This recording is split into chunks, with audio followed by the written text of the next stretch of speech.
इतना समाज जुटा है, आप सब देख रहे हैं।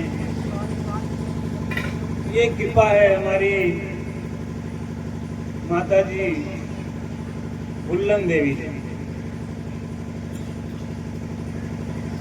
जो कि उनके पुत्र जितेंद्र पाल जी ने अपने माता जी के निर्वाण के उपलक्ष्य में ये सत्संग का प्रोग्राम रखा है। बड़ी अच्छी बात है, ऐसा ही करना चाहिए, क्योंकि देखिए अभी तमाम महापुरुषों ने, बहनों ने भजन गाया, विचार दिया संसार की नश्वरता के बारे में।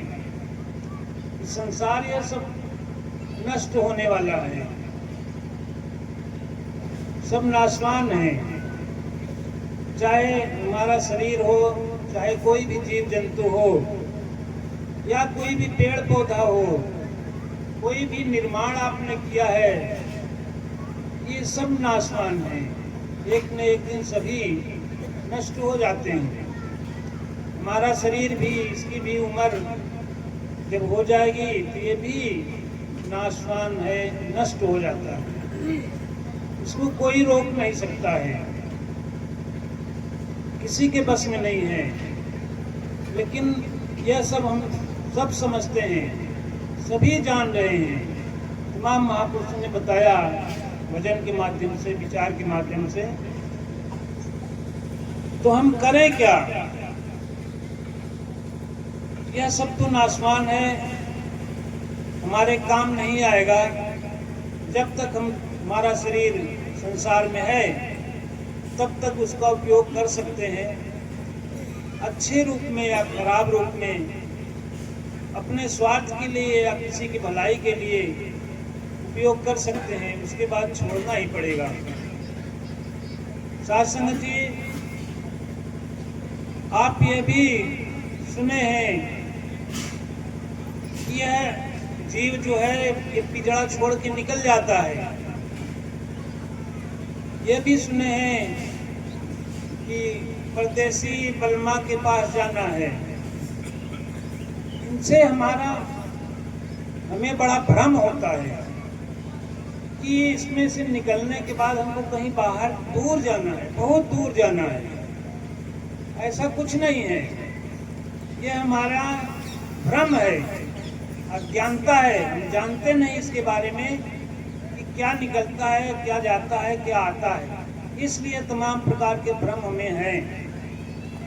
लेकिन वास्तविकता यह है कि ये ब्रह्म है, जीव है, ईश्वर अंश जीव अविनाशी। ये जीव जो है, जो कहा जाता है कि इस तन में है, यह ब्रह्म का ही अंश है, भगवान का ही अंश है, कोई दूसरा नहीं है। और कैसा है? यह ईश्वर अंश जीव अविनाशी, अविनाशी है, उसका नाश नहीं होता।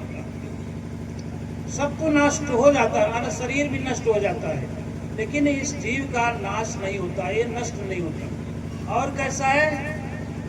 जीव अविनाशी, चेतन, चेतन है, यही एक चेतन है, बाकी सब तो जड़ है। चेतन का मतलब, चेतन सब कुछ जानता है और सब कुछ कर सकता है, लेकिन जड़ जो है उसको कुछ नहीं मालूम, वो कुछ नहीं कर सकता। जहाँ उसको रख देंगे बस वहीं पड़ा रहेगा, अपने जगह से हट नहीं सकता। ये माइक है, जैसे ये जड़ है, इसको यहाँ रख दिया तो पड़ा रहेगा, अपने से हट नहीं सकता। हम जो है चेतन है, जीव है, इसमें चेतन है। तो कोई भी संकट आए, कोई देखा आफत विपत, तो हम हट जाएंगे, यहाँ से भाग जाएंगे, दूर चले जाएंगे, ये नहीं हट सकता। तो ये जड़ है। तो ईश्वर अंश जीव अविनाशी है और चेतन है, सब कुछ जानने वाला है, सब कुछ करने वाला है। सहज सुख राशि, स्वभाव से ही ये सुख की भंडार है, सुख की राशि है। राशि माने भंडार है।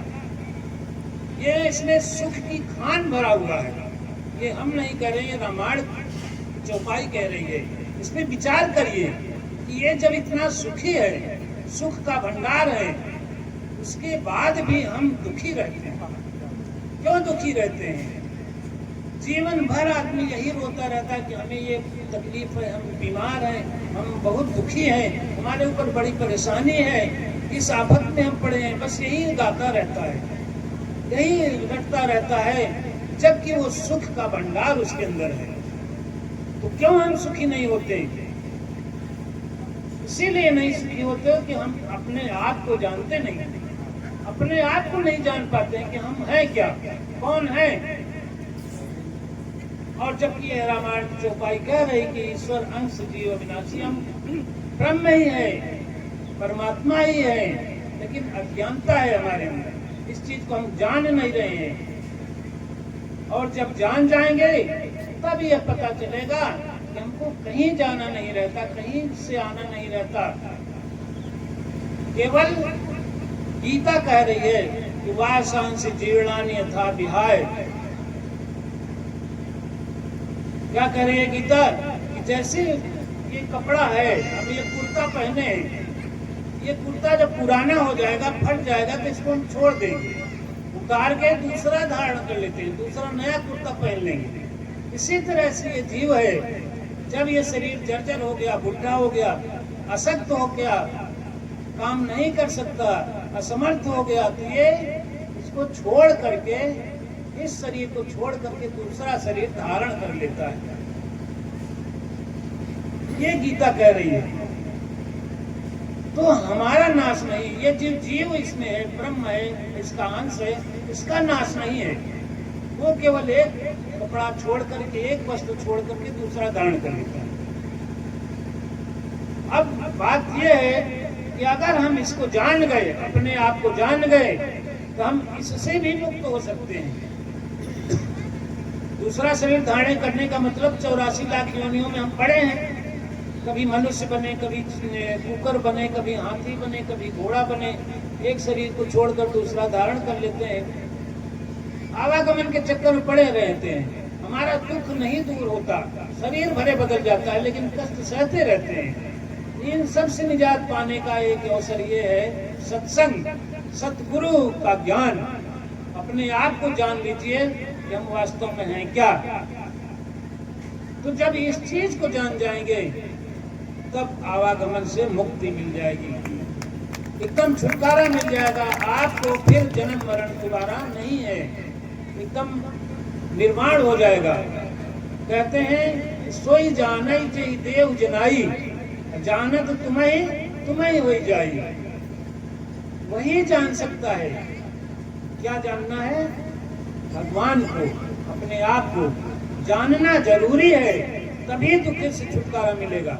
ऐसे कितना भी तीरथ व्रत करते रहिए, कितना भी डॉक्टरी करते रहिए, कितना भी मंदिर मस्जिद जाते रहिए, दुख से छुटकारा नहीं है। जब तक इस निराकार भगवान को, ब्रह्म को नहीं जानेंगे, अपने आप को नहीं जानेंगे, जब जान लेंगे तभी सुखी होगे। तो कहते हैं सोई जानै जई देव जनाई, वही जान सकता है जिसको गुरु जना दे। और जब जान लेता है तो जानत तुम्हें हो जाई।